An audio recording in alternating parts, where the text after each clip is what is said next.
نحمده ونستعينه ونستغفره ونؤمن به ونتوكل عليه ونعوذ بالله من شرور أنفسنا ومن سيئات أعمالنا. من يهده الله فلا مضل له ومن يضلله فلا هادي له، وأشهد أن لا إله إلا الله وحده لا شريك له، وأشهد أن محمدًا عبده ورسوله. أما بعد، فإن خير الحديث كتاب الله، وخير الهدي هدي محمد صلى الله عليه وسلم، وشر الأمور محدثاتها، وكل محدثة بدعة، وكل بدعة ضلالة، وكل ضلالة في النار. أما بعد، فقال الله تبارك وتعالى في القرآن المجيد: فأعوذ بالله من الشيطان الرجيم. بسم الله الرحمن الرحيم. يا أيها الذين آمنوا اتقوا الله حق تقاته ولا تموتن إلا وأنتم مسلمون. يا أيها الناس اتقوا ربكم الذي خلقكم من نفس واحدة وخلق منها زوجها وبث منهما رجالا كثيرا ونساء، واتقوا الله الذي تساءلون به والأرحام إن الله كان عليكم رقيبا. يا أيها الذين آمنوا اتقوا الله وقولوا قولا سديدا يصلح لكم أعمالكم ويغفر لكم ذنوبكم، ومن يطع الله ورسوله فقد فاز فوزا عظيما. أما بعد، فقال الله تبارك وتعالى في القرآن المجيد: ومن يشاقق الرسول من بعد ما تبين له الهدى ويتبع غير سبيل المؤمنين نوله ما تولى ونصله جهنم وساءت مصيرا. وقال تعالى: فإن آمنوا بمثل ما آمنتم به فقد اهتدوا. وقال النبي صلى الله عليه وسلم: لا تسبوا أصحابي فوالذي نفسي بيده لو أن أحدكم أنفق مثل أحد ذهبا ما أدرك مد أحدهم ولا نصيفه. أما بعد، سبحانك لا علم لنا إلا ما علمتنا إنك أنت العليم الحكيم. ربی زدنی علما. حاضرین جمعہ، ہر قسم کی تعریف میری اور آپ کی ہر طرح کی چھوٹی اور بڑی عبادت صرف اس اللہ رب العالمین کے لیے ہے، جس کی ہم انسانوں پر بے شمار نعمتیں ہیں، جن نعمتوں کا گننا شمار کرنا ہم انسانوں کی بس کی بات نہیں۔ قرآن میں اللہ نے کہا: وَإِن تَعُدُّوا نِعْمَةَ اللَّهِ لَا تُحْصُوهَا۔ اگر تم اللہ رب العالمین کی نعمتوں کو گننا چاہو، شمار کرنا چاہو تو نہیں کر سکتے۔ اللہ رب العالمین کی ان بے شمار نعمتوں میں ایک عظیم نعمت یہ ہے کہ اللہ رب العالمین نے میری اور آپ کی ہدایت کے لیے جناب محمد الرسول اللہ صلی اللہ علیہ وسلم کو نبی اور رسول بنا کر اس دنیا میں مبعوث کیا۔ درود و سلام ہو تمام نبیوں اور رسولوں پر، بالخصوص نبی آخر الزماں محمد عربی صلی اللہ علیہ وسلم پر، صلوات ربی وسلام علیہ۔ میرے محترم بھائیوں، اللہ رب العالمین نے میرے اور آپ کے اس دنیا میں آنے کے مقصد کو یاد دلاتے ہوئے قرآن مجید میں ارشاد فرمایا: وَمَا خَلَقْتُ الْجِنَّ وَالْإِنسَ إِلَّا لِيَعْبُدُونَ۔ میں نے جنوں اور انسانوں کو اپنی عبادت کے لیے پیدا کیا۔ اب میرے اور آپ کے اس دنیا میں آنے کا مقصد کیا ہے؟ اللہ رب العالمین کو راضی کرنا، خوش کرنا۔ اور اللہ رب العالمین نے قرآن مجید میں جب حضرت آدم علیہ السلام کو جنت سے نکالا، دنیا میں بھیجا، حضرت آدم علیہ السلام سے کہا: فَإِمَّا يَأْتِيَنَّكُم مِّنِّي هُدًى۔ جب دنیا میں جاؤ گے، میری طرف سے تمہارے پاس کیا آئے گی؟ ہدایت آئے گی، رہنمائی آئے گی۔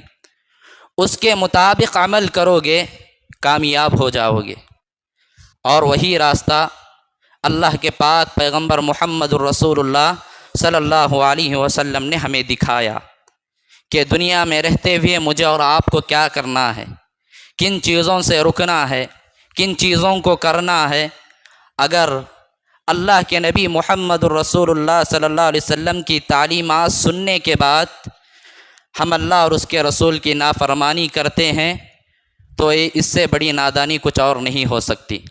قرآن مجید میں اللہ رب العالمین نے ارشاد فرمایا وَمَن يُشَاقِقِ الرَّسُولَ مِن بَعْدِ مَا تَبَيَّنَ لَهُ الْهُدَى، حق چیز کیا ہے یہ واضح ہو جانے کے بعد اگر کوئی اللہ اور اس کے رسول کی نافرمانی کرے اور مومنوں کا راستہ چھوڑ کر کسی اور راستے کی طرف جائے تو اللہ تعالیٰ کیا کریں گے، اسے اسی طرف موڑ دیں گے اور اس کا ٹھکانہ جہنم ہوگا، اور جہنم کیا ہی برا ٹھکانہ ہے۔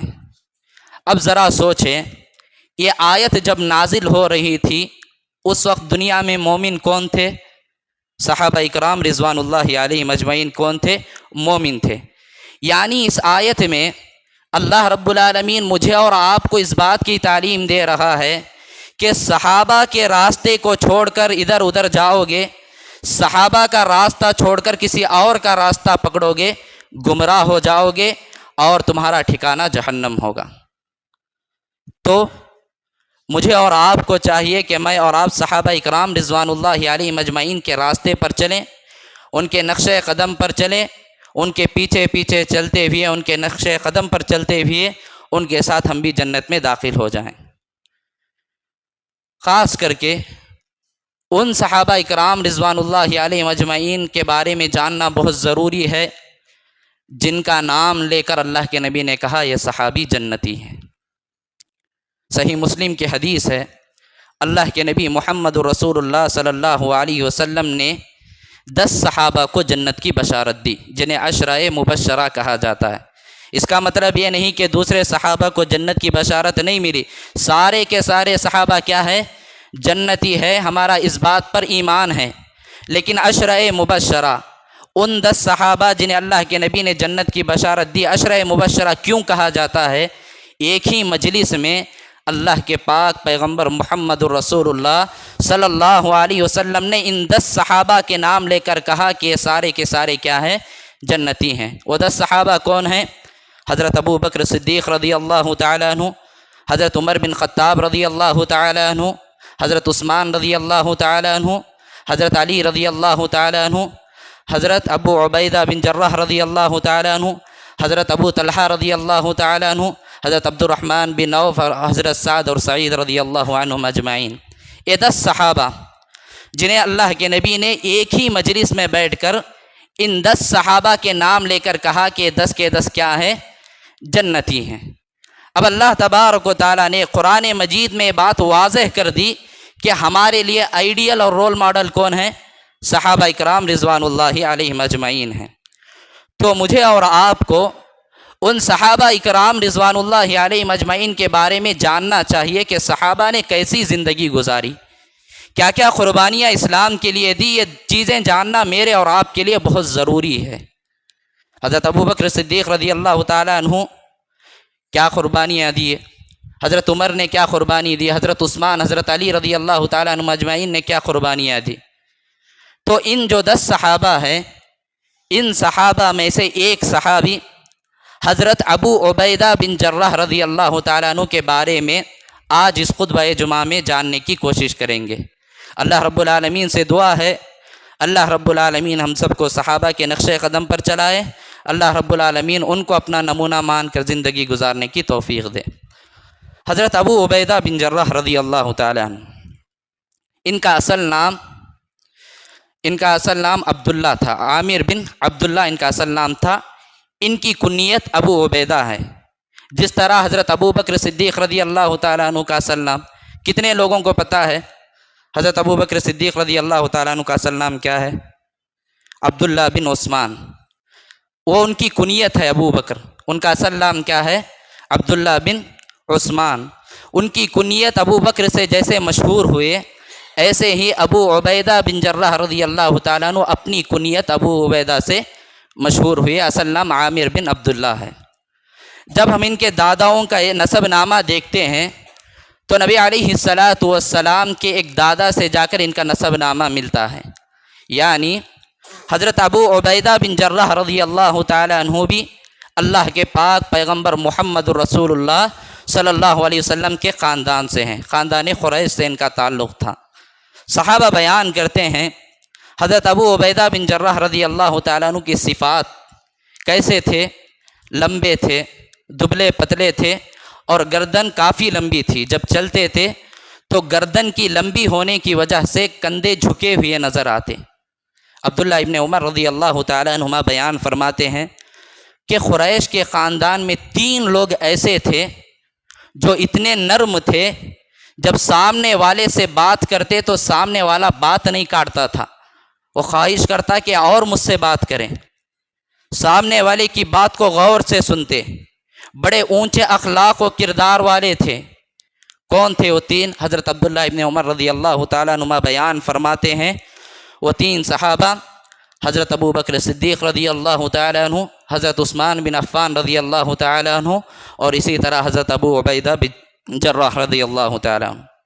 یہ 3 صحابہ بڑے نرم مزاج تھے، لیکن آج کا خطبہ آپ غور سے سنیں گے، آپ کو معلوم ہوگا کہ حضرت ابو عبیدہ بن جراح رضی اللہ تعالیٰ عنہ جتنے نرم مزاج تھے، جب بات کرتے تو سامنے والا بات نہیں کاٹتا، جب یہی ابو عبیدہ بن جراح رضی اللہ تعالیٰ عنہ جنگ کے میدان میں اترتے کسی بھوکے شیر سے کم نہیں تھے۔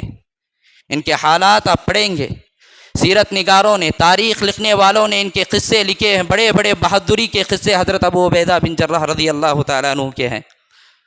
حضرت ابو عبیدہ بن جراح رضی اللہ تعالیٰ عنہ کو اللہ رب العالمین نے 2 بیٹوں سے نوازا تھا، ایک کا نام عمیر اور ایک کا نام یزید تھا۔ یزید، آج یہ نام رکھنے ہم لوگ حقیر سمجھتے ہیں، اگر ہم تاریخ پڑھیں گے معلوم ہوگا کہ بڑے بڑے صحابہ نے اپنے بیٹوں کا نام یزید رکھا ہے۔ 2 بیٹے تھے، دونوں بچپن میں ہی وفات پا گئے، یعنی ان کی نسل آگے نہیں بڑھی اور نہ ان کے بھائیوں کی نسل آگے بڑھی۔ اللہ کے نبی محمد الرسول اللہ صلی اللہ علیہ وسلم کو جب اللہ رب العالمین نے نبی اور رسول بنایا، اور جس وقت اللہ کے نبی محمد الرسول اللہ صلی اللہ علیہ وسلم مکہ والوں کو دعوت دینے لگے شروع میں بالکل، اس وقت جن لوگوں نے اسلام قبول کیا، ان اسلام قبول کرنے والوں میں سے ایک حضرت ابو عبیدہ بن جراح رضی اللہ تعالیٰ عنہ تھے۔ حضرت ابو بکر، حضرت علی، حضرت عثمان، یہ جو شروع میں اسلام قبول کیے، انہی میں سے حضرت ابو عبیدہ بن جراح رضی اللہ تعالیٰ عنہ ہے۔ یہ ان صحابہ میں سے ہیں جن کی اسلام پر اسلام کی تعمیر رکھی گئی، یہ وہ صحابہ میں سے ہیں۔ اب شروع میں اسلام قبول کیے تو مکہ کے کفار اور مشرکین نے جو تکلیفیں دوسرے صحابہ کو دی، وہی تکلیفیں حضرت ابو عبیدہ بن جراح رضی اللہ تعالیٰ عنہ کو بھی دی۔ انہیں بھی مارا جاتا، پیٹا جاتا، طرح کے تکلیفیں انہیں دی جاتی۔ اللہ کے نبی محمد رسول اللہ صلی اللہ علیہ وسلم نے صحابہ کا حال دیکھا، مکہ کے اندر کمزور صحابہ کو مارا جا رہا ہے، پیٹا جا رہا ہے۔ اللہ کے نبی نے حبشہ کی طرف ہجرت کرنے کا حکم دیا، اور جو صحابہ مکہ چھوڑ کر حبشہ کی طرف ہجرت کر گئے، ان صحابہ میں سے حضرت ابو عبیدہ بن جراح رضی اللہ تعالیٰ عنہ بھی تھے۔ لیکن امام ذہبی رحمہ اللہ بیان فرماتے ہیں کہ جب حبشہ پہنچے تو اللہ رب العالمین نے محمد الرسول اللہ صلی اللہ علیہ وسلم کو مکہ چھوڑ کر مدینہ جانے کا حکم دیا۔ اللہ کے نبی مدینہ پہنچے تو حضرت ابو عبیدہ بن جراح رضی اللہ تعالیٰ عنہ حبشہ چھوڑ کر مدینہ آ پہنچے۔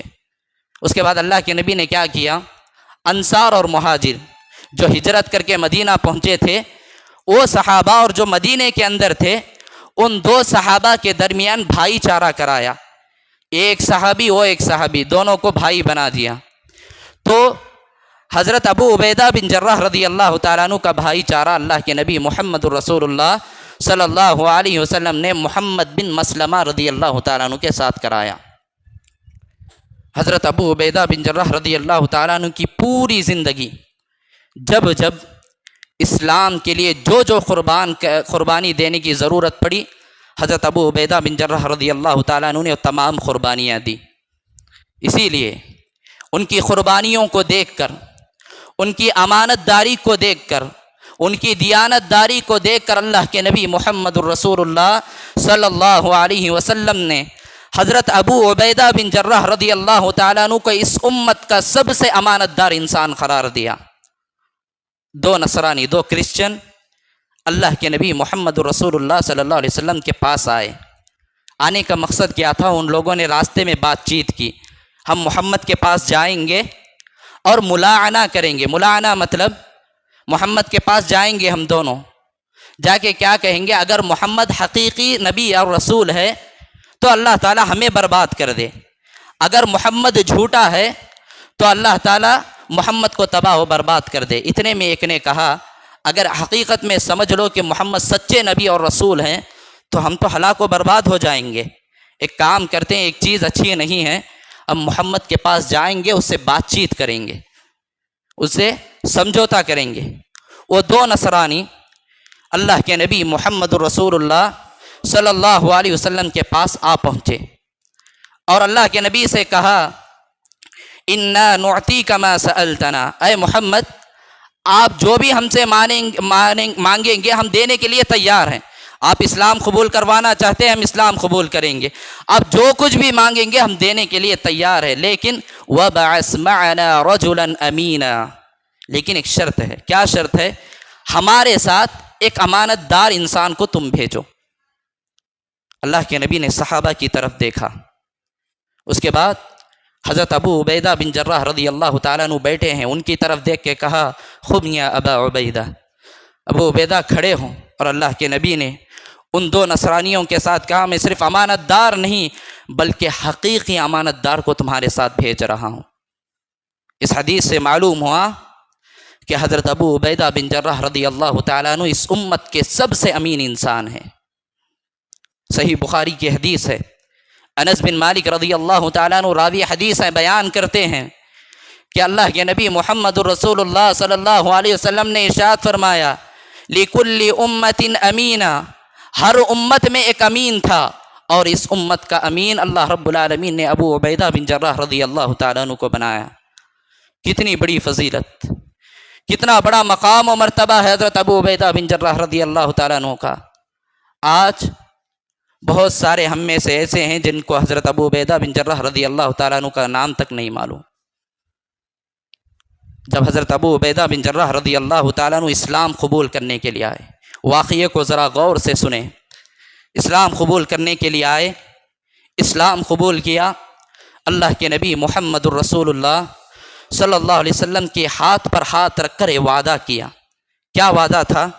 اللہ کے نبی میں اسلام قبول کر رہا ہوں، اگر اس اسلام کے لیے میری گردن کٹانا پڑے تو میں پیچھے نہیں ہٹوں گا، اس اسلام کے لیے میری مال و دولت، میرے اولاد کو قربان کرنا پڑے، اللہ کے نبی میں پیچھے نہیں ہٹوں گا، اگر اس اسلام کے لیے میرے باپ سے لڑنا پڑے اللہ کے نبی محمد الرسول اللہ صلی اللہ علیہ وسلم میں پیچھے نہیں ہٹوں گا۔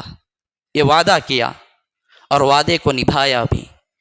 جنگ بدر، صحابہ اکرام رضوان اللہ علیہم اجمعین روزے کی حالت میں، سامنے مشرکین کا بڑا لشکر کھڑا ہے، حضرت ابو عبیدہ بن جراح رضی اللہ تعالیٰ عنہ تلوار لیے مشرکین کی صفوں میں گھستے ہیں، مشرکین کی صفوں کو چیرتے ہوئے مشرکین سے لڑ رہے ہیں۔ مشرکین حضرت ابو عبیدہ بن جراح رضی اللہ تعالیٰ عنہ سے ڈر کر ادھر سے ادھر بھاگ رہے ہیں۔ اتنے میں ایک آدمی حضرت ابو عبیدہ بن جراح رضی اللہ تعالیٰ عنہ کے سامنے آ کر کھڑا ہوا۔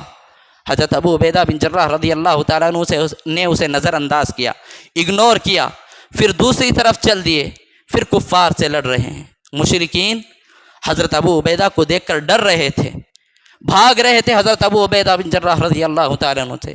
پھر وہ آدمی سامنے آ کر کھڑا ہوا، حضرت ابو عبیدہ بن جراح رضی اللہ تعالیٰ عنہ نے پھر اسے اگنور کیا، نظر انداز کیا، پھر اپنے کام میں لگ گئے، مشرکین سے لڑ رہے ہیں۔ تیسری مرتبہ وہ آدمی سامنے آ کر کھڑا ہوا، حضرت ابو عبیدہ بن جراح رضی اللہ تعالیٰ عنہ نے تلوار اٹھائی، اللہ اکبر کہتے ہوئے اس آدمی کے سر کو تن سے جدا کر دیا۔ ذرا غور سے سننا، جس آدمی کے سر کو اس کے تن سے جدا کیا حضرت ابو عبیدہ بن جراح رضی اللہ تعالیٰ عنہ نے، وہ کوئی دوسرا شخص نہیں بلکہ ان کا باپ تھا۔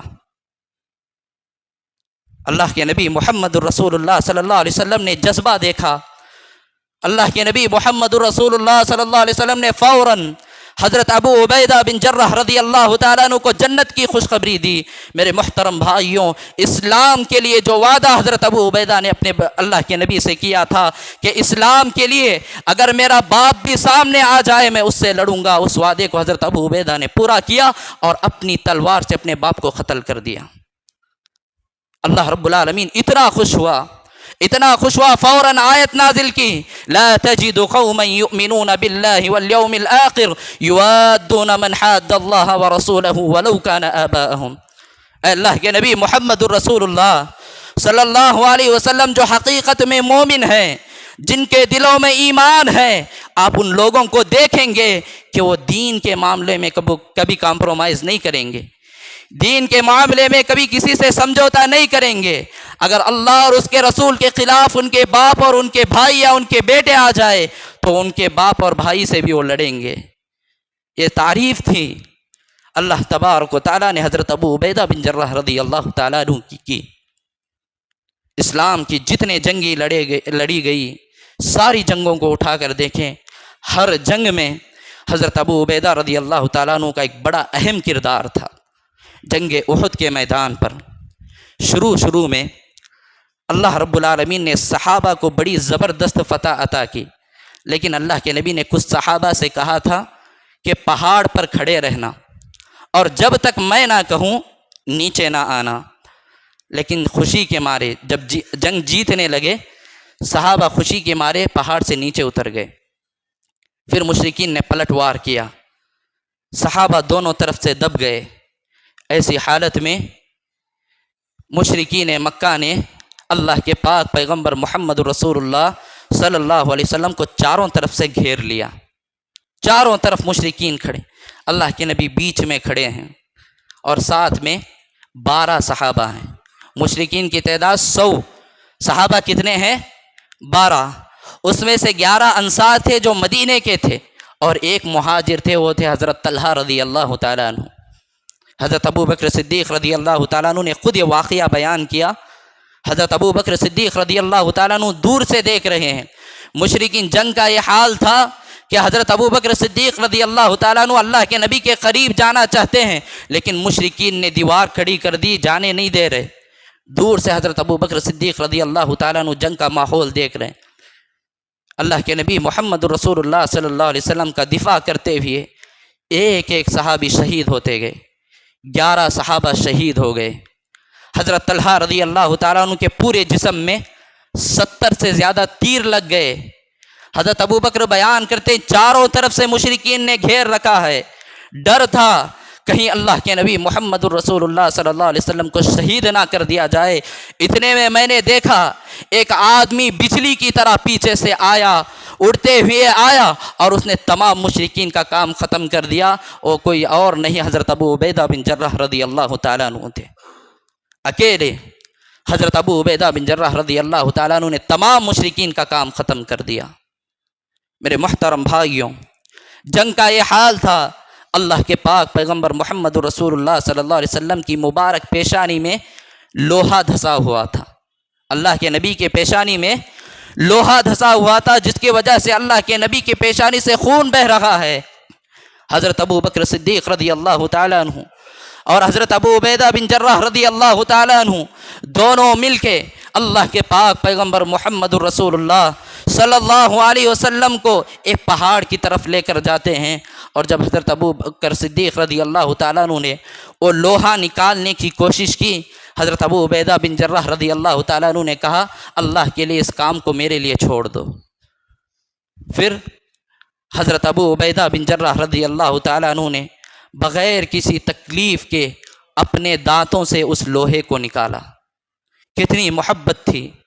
اللہ کے نبی محمد رسول اللہ صلی اللہ علیہ وسلم سے کتنے زیادہ محبت کرنے والے تھے۔ ذرا سوچیں، جنگ کا ماحول ہے، چاروں طرف مشرکین مکہ دشمن کھڑے ہوئے ہیں، ایسی حالت میں بھی حضرت ابو عبیدہ چاہ رہے ہیں کہ اللہ کے نبی کے پیشانی میں جو لوہا دھسا ہوا ہے اسے بغیر کسی تکلیف کے نکالا جائے۔ اپنے دانتوں سے اس لوہے کو نکالا، جس سے ان کے 3 سے 4 دانت شہید ہو گئے۔ یہ محبت تھی، یہ حقیقی محبت تھی۔ میرے محترم بھائیوں، ہر صحابی اللہ کے پاک پیغمبر محمد الرسول اللہ صلی اللہ علیہ وسلم سے ایسی محبت کرتا تھا۔ لیکن بہت کم صحابہ ایسے ہیں جن کے بارے میں اللہ کے نبی نے کہا کہ میں ان سے محبت کرتا ہوں۔ ہر صحابی اللہ کے نبی سے محبت کرتا تھا، لیکن چند صحابہ ایسے ہیں جن کا نام لے کر اللہ کے نبی نے کہا کہ میں ان سے محبت کرتا ہوں، اور ان صحابہ میں سے ایک صحابی حضرت ابو عبیدہ بن جراح رضی اللہ تعالیٰ عنہ۔ اللہ کے نبی سے پوچھا گیا، اللہ کے نبی دنیا میں آپ سب سے زیادہ محبت کس سے کرتے ہیں؟ اللہ کے نبی نے کہا عائشہ سے، جو ہم سب کی ماں ہیں۔ اس کے بعد پوچھا گیا مردوں میں سب سے زیادہ محبت کس سے کرتے ہیں؟ اللہ کے نبی نے کہا حضرت ابو بکر صدیق سے۔ پھر پوچھا گیا پھر کون؟ اللہ کے نبی نے کہا حضرت عمر سے۔ پھر پوچھنے والے نے پوچھا پھر کون؟ تو اللہ کے نبی محمد الرسول اللہ صلی اللہ علیہ وسلم نے ارشاد فرمایا ابو عبیدہ سے۔ اللہ کے نبی نہیں بلکہ خود اللہ رب العالمین بھی حضرت ابو عبیدہ بن جراح رضی اللہ تعالیٰ عنہ سے محبت کرتا۔ اسی لیے جب انہوں نے ان کے باپ کو قتل کیا تو اللہ تعالیٰ نے فوراً آیت نازل کر دی کہ ایمان والے جو سچے مومن ہیں کبھی دین کے معاملے میں کمپرومائز نہیں کرتے۔ میرے محترم بھائیوں، حضرت ابو عبیدہ بن جراح رضی اللہ تعالیٰ عنہ نے دین اسلام کے ہر جنگ میں ایک بڑا اہم کردار نبھایا ہے، اور اللہ کے نبی محمد الرسول اللہ صلی اللہ علیہ وسلم نے کئی جنگوں میں حضرت ابو عبیدہ بن جراح رضی اللہ تعالیٰ عنہ کو کمانڈر بنا کر بھیجا۔ ایک جنگ میں 300 صحابہ اللہ کے نبی محمد الرسول اللہ صلی اللہ علیہ وسلم نے حضرت ابو عبیدہ بن جراح رضی اللہ تعالیٰ عنہ کو کمانڈر بنا کر بھیجا۔ ساتھ میں ایک تھیلا کھجوریں تھیں۔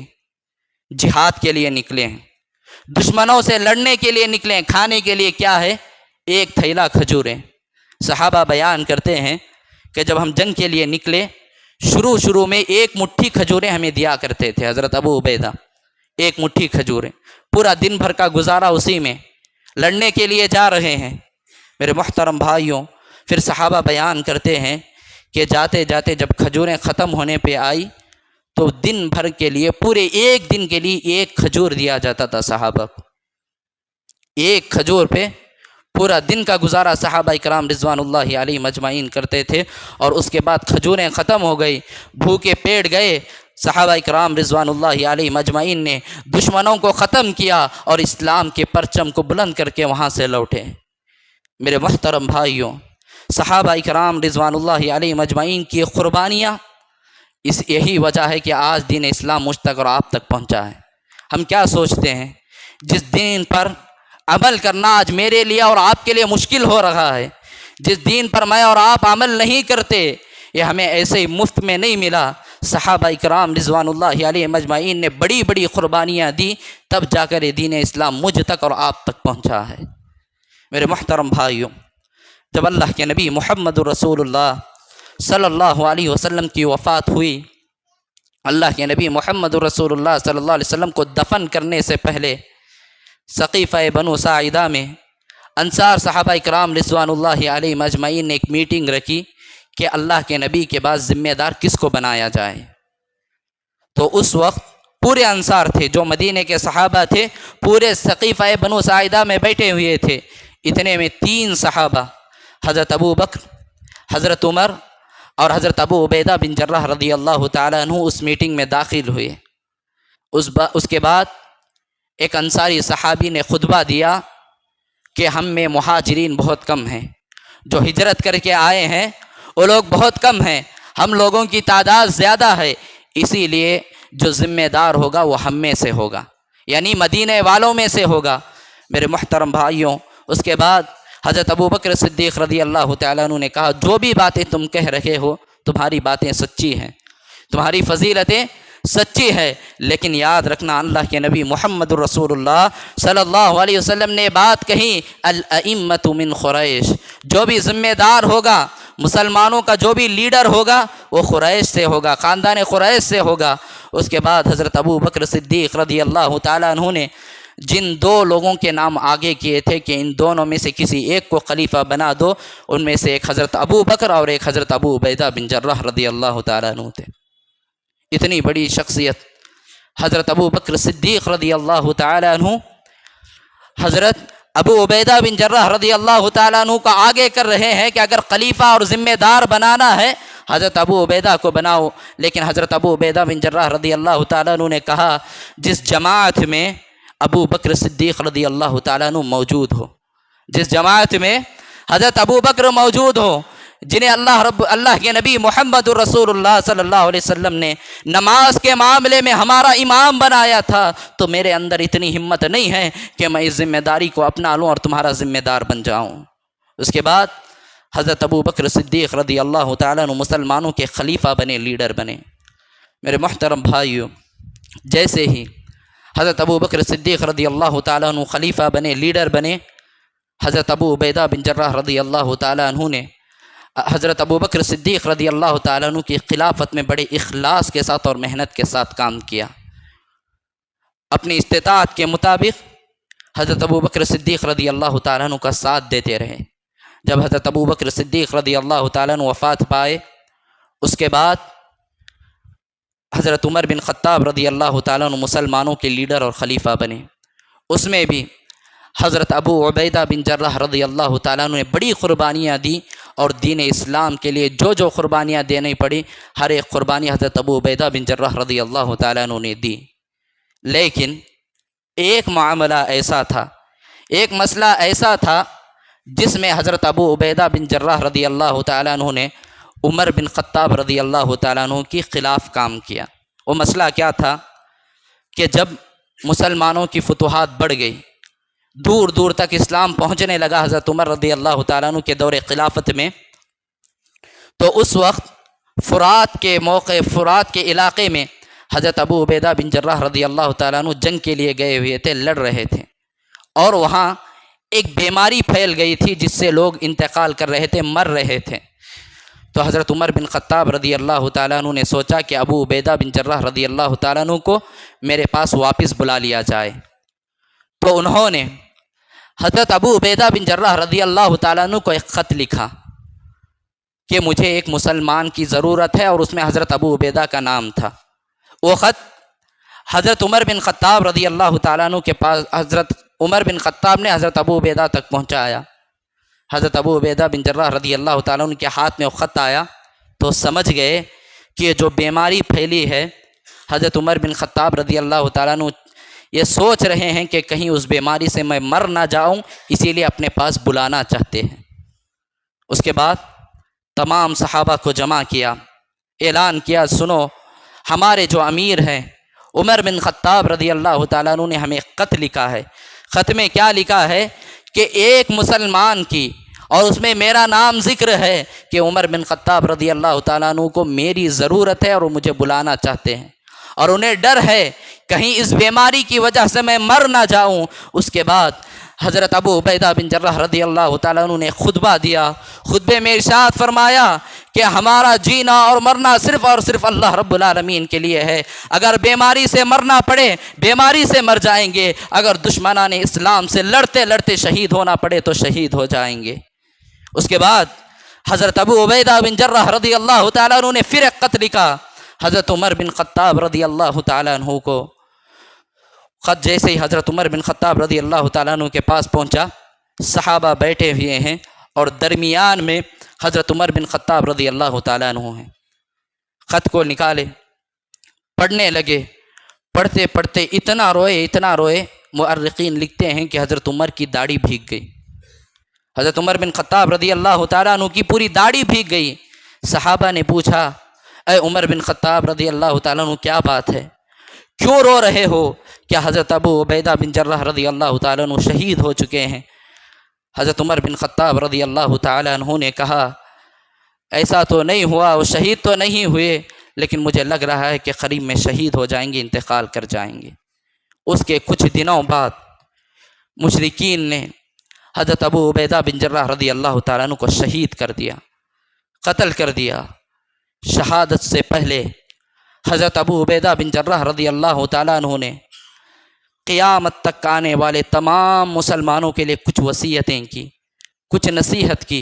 میرے محترم بھائیوں، وہ صحابی جس کے بارے میں اللہ رب العالمین نے کہا، جس کی تعریف اللہ رب العالمین نے قرآن مجید میں کی، وہ صحابی جسے اللہ کے نبی محمد الرسول اللہ صلی اللہ علیہ وسلم نے اس امت کا سب سے امین انسان کہا، وہ صحابی جو اسلام کے لیے لڑتے لڑتے شہید ہو گیا، قیامت تک آنے والے تمام مسلمانوں کو کچھ نصیحتیں اور وصیت کرتا ہے۔ کوئی بڑا آدمی کچھ کہے تو ہم غور سے سنتے ہیں، کچھ بڑا آدمی ہمارے لیے کچھ وصیت کرے، کچھ میسیج بھیجے، ہم بڑے غور سے پڑھتے ہیں اور سنتے ہیں۔ اس امت کا سب سے امین انسان آپ لوگوں سے، مجھ سے کچھ کہنا چاہتا ہے۔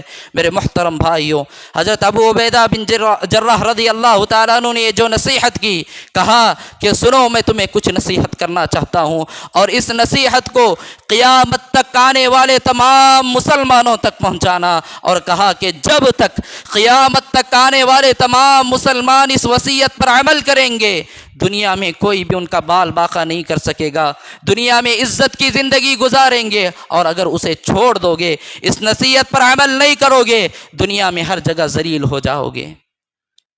ذرا غور سے سنیں، سب سے پہلی بات حضرت ابو عبیدہ بن جراح رضی اللہ تعالیٰ عنہ نے کی، وہ یہ اقیم الصلاۃ، نماز قائم کرنا، نماز قائم کرنا۔ نماز قائم کرنے کا مطلب یہ نہیں کہ صرف آ کے نماز ادا کر دیے۔ میرے محترم بھائیوں، نماز قائم کرنے کا مطلب یہ ہے پورے خشوع و خضوع کے ساتھ اللہ رب العالمین، نبی کریم صلی اللہ علیہ وسلم نے جو طریقہ بتایا نماز قائم کرنے کا، اس کے مطابق نماز ادا کی جائے۔ اس کے بعد کہا رمضان کے روزے رکھو، اگر اللہ رب العالمین نے استطاعت دی ہے اس کے مطابق حج اور عمرہ کرو، اور غریبوں کی مدد کرو، مسکینوں کا سہارا بنو، اور اپنی استطاعت کے مطابق دین اسلام پر عمل کرنا۔ یہ کہتے کہتے حضرت ابو عبیدہ بن جراح رضی اللہ تعالیٰ عنہ شہید ہو گئے۔ ایک تیر حضرت ابو عبیدہ بن جراح رضی اللہ تعالیٰ عنہ کے حلق میں آ لگا، جو ان کی گدی سے نکل گیا، شہید ہو گئے۔ شہید ہوتے ہوتے ایک بڑا اہم پیغام دے کر گئے۔ میرے محترم بھائیوں، آپ لوگوں سے گزارش کرتا ہوں، جو بھی بات حضرت ابو عبیدہ بن جراح رضی اللہ تعالیٰ عنہ نے میرے لیے اور آپ کے لیے نصیحت کی ہے، اس امت کا سب سے امین انسان ہے، اس کی نصیحت پر عمل کیا جائے۔ میرے محترم بھائیوں، صحابہ کرام رضوان اللہ علیہ مجمعین نے اس دنیا کو کبھی ترجیح نہیں دی، ان کی نگاہوں میں ہمیشہ آخرت سنورتی تھی۔ آخرت کی فکر کرتے ہوئے صحابہ کرام رضوان اللہ علیہ مجمعین نے زندگی گزاری۔ ایک مرتبہ آزمانے کے لیے حضرت عمر بن خطاب رضی اللہ تعالیٰ عنہ نے 4000 درہم سونے کے سکے حضرت عمر بن خطاب رضی اللہ تعالیٰ عنہ نے کیا کی، ایک صحابی کو دیے، جاؤ ابو عبیدہ بن جراح کو دے دو، دیکھتے ہیں کیا کرتے ہیں۔ وہ صحابی وہ سونے کے سکے لے کر حضرت ابو عبیدہ بن جراح رضی اللہ تعالیٰ عنہ کے پاس پہنچے۔ تھوڑی دیر میں حضرت ابو عبیدہ بن جراح رضی اللہ تعالیٰ عنہ نے بہت غریبوں اور مسکینوں کو بلایا، سارے سونے کے سکے ان میں تقسیم کر دیے۔ حضرت عمر بن خطاب رضی اللہ تعالیٰ عنہ دیکھ کر حیران رہ گئے، پوچھا اپنے لیے کچھ نہیں رکھے ہو؟ حضرت ابو عبیدہ بن جراح رضی اللہ تعالیٰ عنہ نے کہا، یہ دنیا میرے لیے نہیں ہے، یہ دنیا میرے لیے نہیں ہے، میری حقیقی دنیا آخرت ہے، اور میں آخرت کی تیاری کر رہا ہوں۔ میرے محترم بھائیوں، ضرورت ہے، آج مسلمانوں کو ضرورت ہے کہ اپنے ایمان کو تازہ کریں۔ کیسے ہوگا؟ صحابہ اکرام رضوان اللہ علیہ مجمعین کی زندگیاں پڑھیں، کیسی کیسی قربانیاں دی، اپنا سب کچھ قربان کر دیا۔ اگر ایسے واقعات پڑھیں گے تب ہمارا ایمان تازہ ہوگا، اگر ایسے واقعات پڑھیں گے تب ہمارا ایمان تازہ ہوگا۔ اگر میں آپ لوگوں سے سوال کروں کہ وہ 10 صحابہ جن کا شروع میں نے نام لیا، آپ میں سے کتنے لوگوں کو معلوم ہے وہ 10 صحابہ کے نام؟